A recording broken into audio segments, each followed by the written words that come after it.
presenting the most authentically interracial experience you will ever have.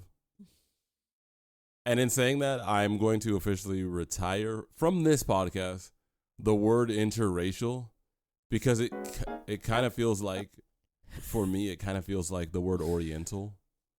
When people say like, "Oh, there was an Oriental gentleman at the checkout stand who kept arguing with the cashier." You know what I mean? Someone of the Orient. Yeah, it just doesn't feel right. So that'll be the last time you hear me say Orient. Okay. I'm gonna increase the amount I say Oriental, and I'm gonna eliminate the word interracial from this podcast. Now and forevermore. And you guys know I'm good for it. When I said the insect stuff was going away, it went away, right? And the egg yolk thing. Yeah, it never came back, right? So y'all know I'm good for it. I shouldn't remind you of any of those things, though. Don't. No, they're buried. Oh, I did say the eggy. I said the the insect. You know what? Oh my gosh. Oh, what if we brought everything back, but the insects were made of eggs? Because I said I would retire the egg yolk thing. No. And I said I would put the insects on a indefinite pause. I never said I wouldn't use elements of either. Handcuff him. so if I like did like a yolk insect like if we were an army of insects, like as we engage in as Lauren rages out against the machine, if we like came back together as an army of just physical yolk, part insect, like wouldn't that be technically not violating any of the oaths I made to you guys? The family of chocolate dip. I guess it wouldn't be chocolate dipped anymore. We'd be, No. No. We do just things will look a lot different on this podcast, right? Lawrence had it.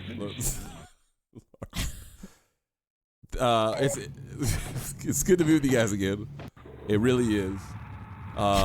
Just multiple at the chaos sounds. White girl violence reigns at the white girl black husband experience. If you're new here, it's really nice to have you. It really is. I hope you can find a home here where you feel like you're one of us. Whether you're a convicted felon, whether your GPA was 1.6, whether you love animals, whether you're vegan, vegetarian, you have a place here with us. You can rock with us. Where some things you love, some things you're passionate about may be ripped apart. But I want you to know, nothing we do on this podcast is to push you away and say, look, this isn't the place for you. Everything you're here. Separate than. Yep. Everything here is invitational, because there's a lot of people on this earth who don't know the Lord and don't have the homies that they need to rock with them. We're trying to rock with you. And if you do know the Lord, I'm saying, a lot of us in the family, we ain't even acting like family. So the stronghold, the fortress that we're building here, this bunker can't be busted by no IBCM. Am I telling the truth? You can't bust what we're building with nothing man-made. God's got to bust it. We don't bust unless God does it. On this podcast, we will not bust unless God does it. You feel what I'm saying? You feel what I'm saying? Yep. You feel what I'm saying? Thank you. So welcome. And I'm going to get more and more passionate about that as time goes on. And a little continued transparency in this season where I just feel like God's forcing me to be honest about everything, and I just don't like it. Really, you weren't ever in you were never in, I can say as your spouse. You're right. I said season of transparency. Okay, he was never in a season of dishonesty. He is more now realizing secrecy. He cannot be a lone wolf anymore. Right. In his spirit and in his presence and with his speech. That is fair. He's realizing it takes a village. It does. I've been feeling pretty hopeless. I'll be honest with y'all. Pretty hopeless. Apathetic. Pathetic. Gutted. Disappointed. Uncle murder warning. Yeah. Sound the alarm, yo. Sound the alarm. Uncle Murder warning. Look, keep your lock your doors tonight. Uncle Murder warning. Yeah, I just been feeling all the above. And I can't quite pinpoint why, but actually the homie, you know what? Let me read something the homie wrote. Mr. Derek Minor, the homie. He wrote something that I actually really resonated with, and it You just posted it on Insta? He did, yeah, and actually it's hyper resonated with it. Let me read this to y'all. Derek, who's been going through a little bit as well. But he wrote on his Instagram, "Can I testify? I've gone to a new level of my healing journey. A friend saw me today and said, 'This is the most chill I've ever seen you.'" Has anyone ever just seen you like super chill, Lauren, before? Has anyone seen you super chill and pointed enough to where they pointed that out? Like, bro, what would it look like for you to be chill enough for someone to say that to you? Like, what? What would I have to be doing? Yeah, like what? Would it be like your posture, like how you're seated? Would it be like the way you're speaking? Like legs up? Maybe at like a kitty bar. Oh, like a cat just cafe? Petting cats. Yeah. I think that's life. Yeah, I think that's right. That's right. Somebody would walk up to you because number one, you haven't had the courage to go to a cat bar yet. Yeah. Number two, yeah, I think that would be. Well, because they haven't left you behind, because you would basically become like a ball of allergies. Respect. He continues. I've been traveling for a week, so I thought it was because I was tired, but that's not fully true. It's because I feel peace. I don't feel the need to perform. I've regained my purpose. I realized something as well. Here's the part that really resonated with me. If the devil can't make you hate God and love evil, the next best solution is to make you lose hope. When you lose hope, your focus becomes self-preservation. You stop dreaming. You stop contributing. You move in fear and isolation. For anyone out there who's struggling, don't get too comfortable with your pain. Don't accept your hurt as a final destination. Keep seeking, keep praying, keep loving. This really ties in. Whoa. Yeah, really good. Especially the part about the devil will make you lose hope. I feel like that's really good. I feel like in the process of God just like cleaning my clock, my digital clock, I have lost hope in my. I don't know. Does it sound corny? I've lost hope in myself. We're with chocolate dipped friends. Facts. Chocolate dip possibly migrating into another life form, more yellow in color and more able to like move. Okay. On X, Y, and Z axis. Honey dipped friends? No, I'm talking about. Well, I don't want to tempt myself, but as I've just been battling with lust, which I will qualify because I know everybody goes to like sexual lust. It's not necessarily what I'm talking about. Wanting more than is appropriate. Envy, something I never thought I'd struggle with. Covetousness, just an entitlement. The big four. As NCAA, I think NCAA actually calls those sins the big four. The National College Association of Athletes. I've just been feeling really discouraged. I'm already too compromised to contribute anything useful to anyone and like not be a hypocrite while trying to convince people like Jesus is him. You know what I'm saying? Yeah, go ahead. But don't you feel like, I mean, this is definitely what I've noticed in my life. Mm-hmm. If I'm in a dry season with Bible reading and prayer and like obvious things that people look to, like, oh, how you doing with that? And you say, wonderful. I maybe don't feel equipped to speak to someone, but I've lived my life with God. Yeah. I know he's in my heart. I might not be able to like more effectively communicate to someone, but I still shouldn't be afraid to communicate that God is it. Yeah. Like, even if I'm in a dry season, sure. I'm not like putting you down. I'm not saying I'm good at this, but I'm just saying I feel like I've pulled myself out sometimes, not out of like the way like the way of thinking. Like if someone stumbles across my path and I feel like God's telling me you better talk to that person or better try something. Yeah. And I'm just like, you better to pull out of it. Not now. Well, it's different. I'm just saying. It's different because it's like where does the drive to create, where does the drive to pursue the calling that I feel God has given me come from? Somehow it probably came from a place of a confidence in how I'm doing. So if I feel like I'm not doing well, it's like the last ounce of confidence has been sucked away from me. Got you. So now I just feel like lack of confidence. I've demonstrated that I can't do it the way I envision that I would be doing it. Sure. You know what I'm saying? So you're kind of being a control freak. Yeah, I guess you could say that. No, I wouldn't say control freak. It would just be more. I'm honestly just playing devil's advocate. Yeah, no, you're over fine. here. You're fine. I'm just being a poop head. I more see it as like the disappointment that I feel in my inability to be the person I know I should be, I guess. In the way you should be that, or just as the person you think you should be? Like you define you. Like if I've fallen short of the calling or fallen short of something, I guess, the standard that God sets up. Okay. I see that more as like I'm not used to that because I spent most of my life just ignoring it. Like it's always been there, but now that I think God has like brought it to attention, it's like and been like, let's work on this. Sure. But in order to work on this, you need to see it first. It's like that's debilitating for me because my perception of myself is kind of like the way I would like other people to see me, which is like somebody who's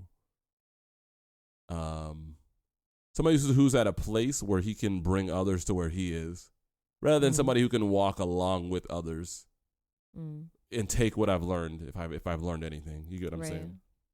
Well, I've appreciated the conversations that you've been starting to be like more open about, or I don't know. Yeah. Not like you've been I feel it. Yeah, like this right here. Like he's a very honest, lovable person. I will say, as a spouse, I can attest to this.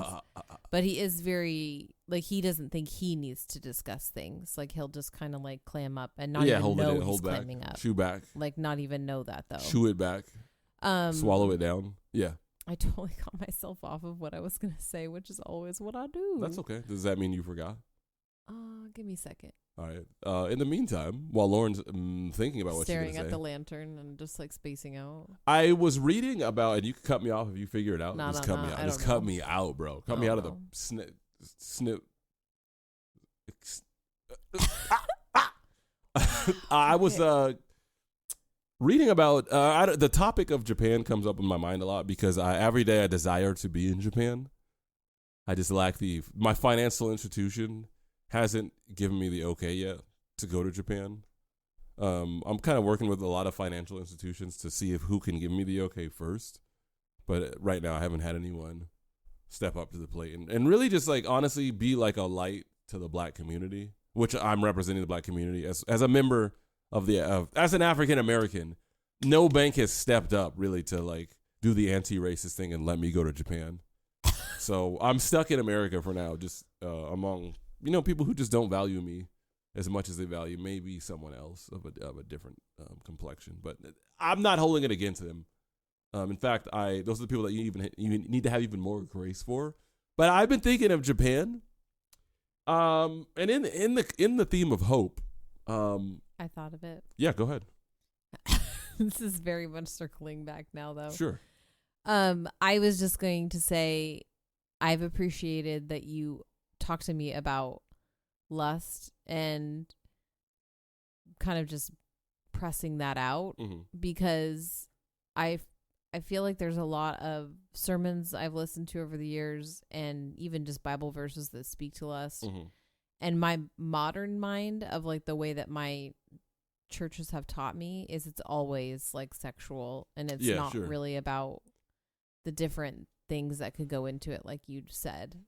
Yeah. And I think that kind of makes it so a lot of us maybe don't poke around and analyze those things. Yeah. Because if you're hearing about the tools of war in a sermon or even just in the Bible about lust, your mind automatically is like, that ain't my problem. Like if you're someone who doesn't struggle with like the traditional, and I don't even want to say traditional, like the wrong version, because it really, if you look it up, it's not necessarily sexual. Yeah. the context is usually sexual, but even in that context, it is a desire for more than what's appropriate within this relationship. Right. And because relationship is something I struggle with, it's friendships, it's anything. Yeah. Yeah. It's that's why I put it that way. It's Anywho, I just no, you're fine. Yeah, that wording of that, because the thoughts that I have for my friends are not like constantly sexual. Obviously. Oh, I hope that's obvious. Just constantly horny. No. But there is a relation. There's a way of relating to my friends that I know it causes me pain, because I want more than what I can't be content with what I have. You know, I just want it all. Mm-hmm. Yeah. Okay, yeah. so sorry. You can go back to what you were actually saying. No. now. That was perfect. This is perfect. This out. So I was just reading up afresh and listening afresh to just afresh Christianity in Japan, because it's such an interesting topic to me, because there's just so few Christians there, and there's actually a Japanese Christian girl in the Discord server that I'm in, and it's just interesting to me because, you know, like, Japanese things were so betwixt with our upbringing. I'm sure many of your upbringings. Being a Christian, being someone who wants to see, this is weird, but like thinking about like what heaven's gonna be like, and who will be there, and what their this is kind of just thinking out loud about the nature of heaven, but like even thinking about what heaven might be like based on who's there. You know what I'm saying? Never thought And of like that. wondering like what things might Japanese people bring into the kingdom of heaven, / what do they have to reform on this earth as they get to know the Lord. And looking at Japan, like, you know, a lot of people think cherry that blossoms. 100p. A lot of people think Africa's the motherland, but think again, Negroes. Think again. Well, actually, Russia's called the motherland, but No, it is, but a lot of black people will call Africa the motherland. Or they'll say, like, I haven't gone home yet. yeah. But a lot of them don't realize when they say that, their compass is off by about 180 degrees. It's actually the other direction when you go home. It's a little island in the Pacific Ocean. Okay. Surrounded by fissures in the earth. And Beautiful kitties floating on islands. 100p. But I wanted to let you guys listen to, well, on the topic of hope. I'm sorry I didn't finish that though. On the topic of hope. I interrupted you. This guy, no, you didn't. This guy, I think I timestamped it. But he said something about Japan that was just like he said he heard from God about Japan. And it's just so weird to think how God right now, God loves Japan. I mean, of course he does, but just as God speaks to and calls people who are within that context, and we get to hear from them. Just want to let us all just hope together. You know what I'm saying? Because why not?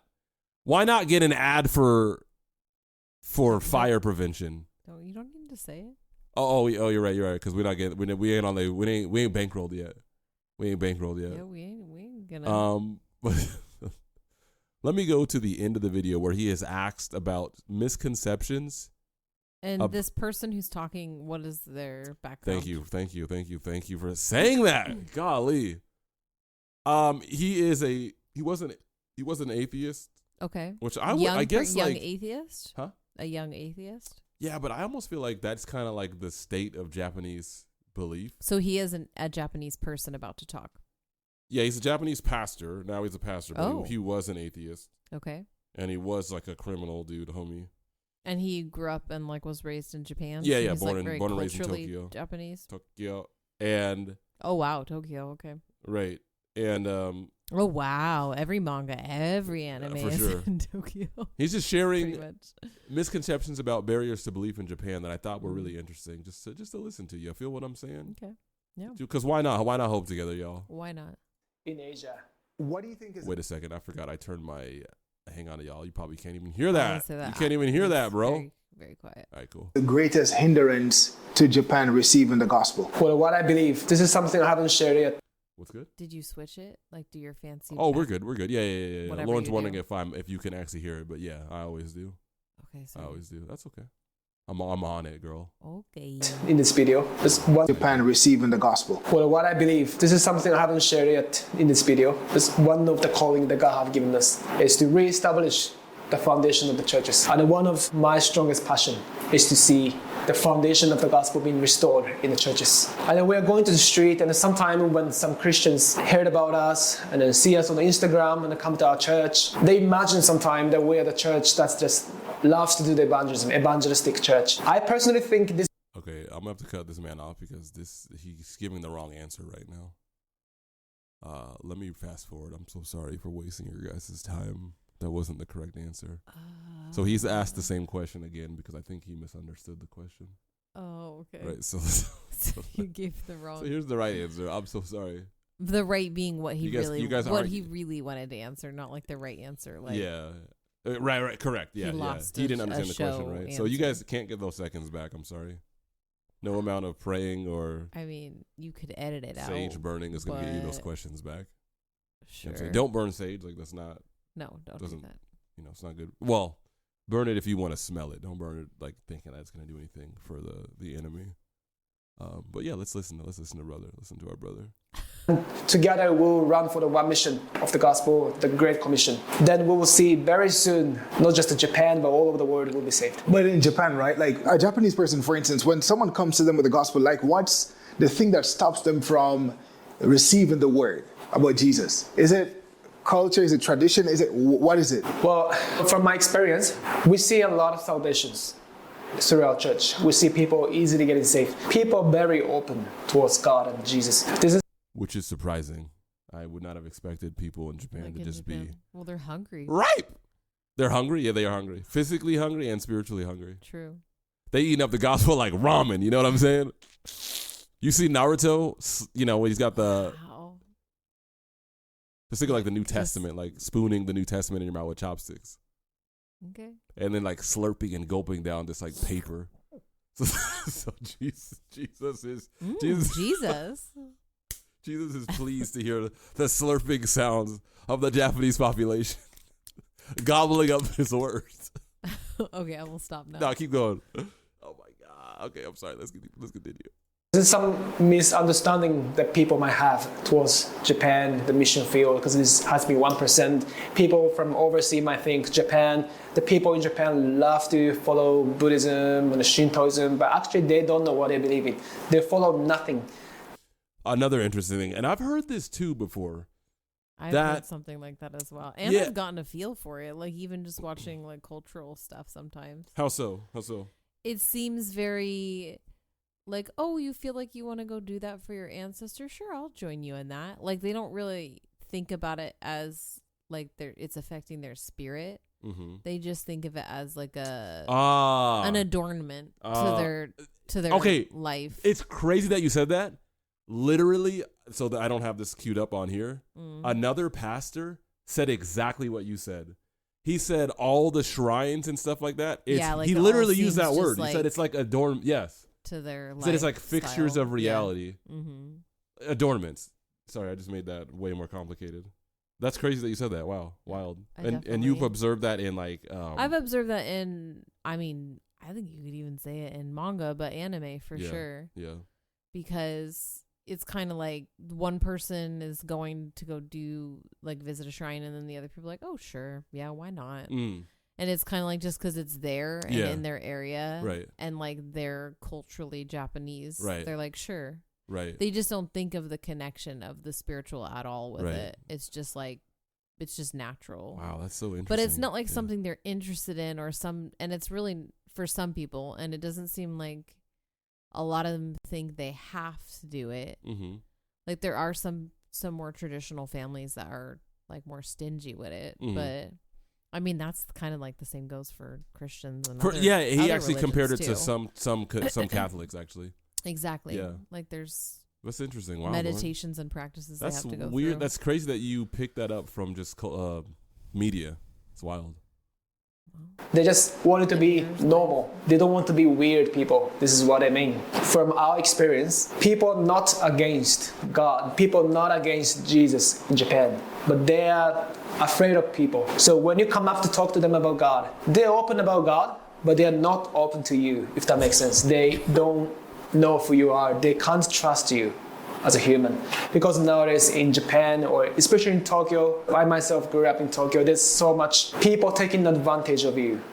So everybody have to protect yourself from other people trying to harm you. So this is how we develop this self-protection skill. This is what I understand. That's really sad.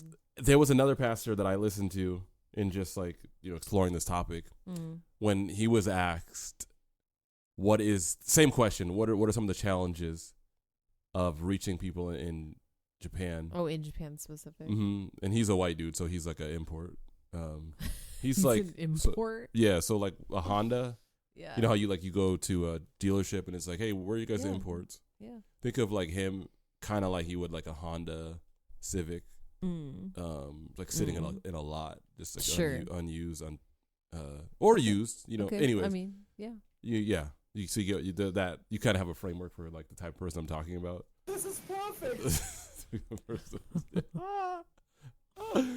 And he was saying essentially the same thing. And I'm only saying this because as outsiders and us not living in Japan, and as someone in me who has been beclowned, depantsed, and nakedified too many times, I never want to I always want to cash my opinions about people that I'm not immersed with from the context of like I'm just going off of what I've heard.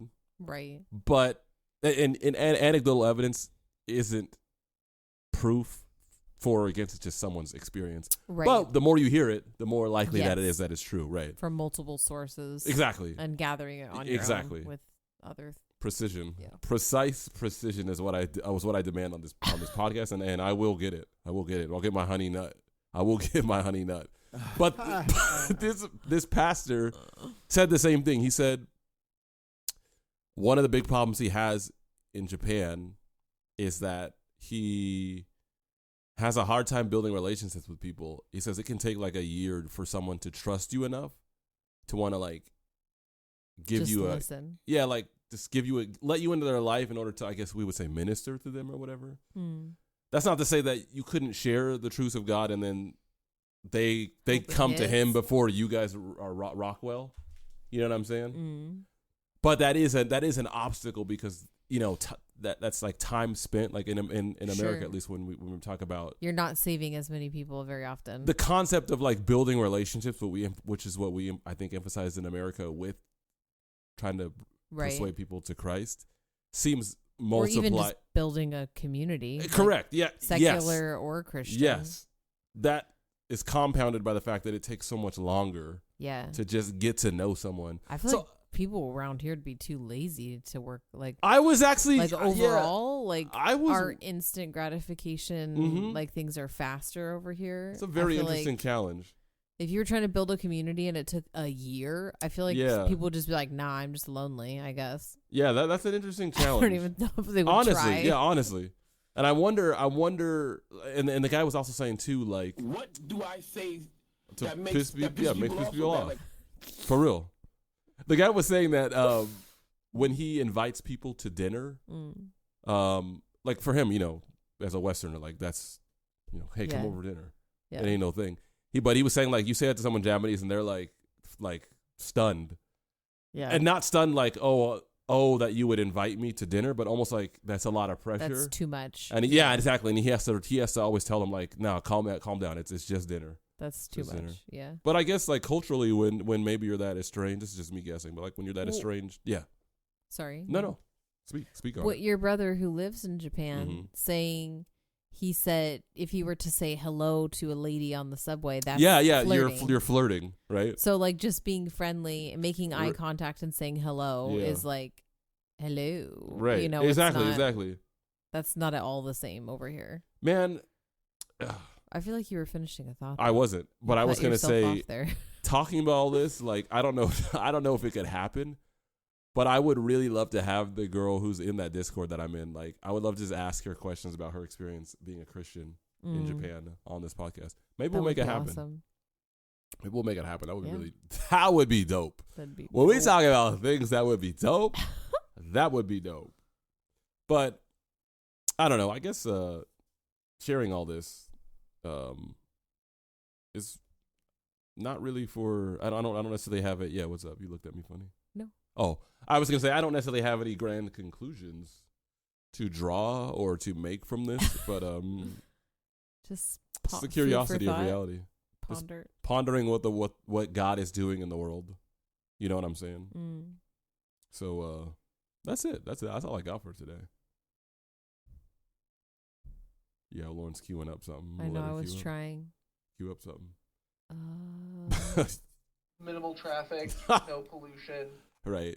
So she's referring to the fact that minimal time is spent on the podcast today. No pollution. And no pollution. Yeah, no we're clutter. not polluting your mind. No clutter. I'm out your hair. Yeah, that's true. I'm out your hair. No, but thank you for being honest about. Oh, where I'm at. And really, we need to stop saying the word honest. We both keep saying that in our own household because that implies dishonesty is happening. Yeah, you're on the converse. Thank you for being transparent. For sure. And thank you for taking the energy that it takes to share where your you bet, and your head is at. You bet. You know, I love you guys for real, and I am constantly I really want to keep on being able to create things that is good for y'all, and that you just like, you know what I'm saying? That you just like, and sometimes little roadblocks like this, it makes it hard to do that, and I guess I'm just learning how to work through that. So if you don't mind, just pray for your boy. But the Psalms and prayer and Lauren have been and you guys, like for real, you guys have been a really huge help. I'm gonna keep praying through this season of frustration. And thank you for sharing the Derek Minor quote. That was really good. That was timely because just a reminder that even if we're not feeling like the devil is successful at pulling us away from believing in God or like, oh, you're no longer a Christian. Yay, I won. He can still take down your hope. Yeah. And he can still make you feel heavy. And the world can still take you to a place that makes you less successful at being you and being a Christian. Right.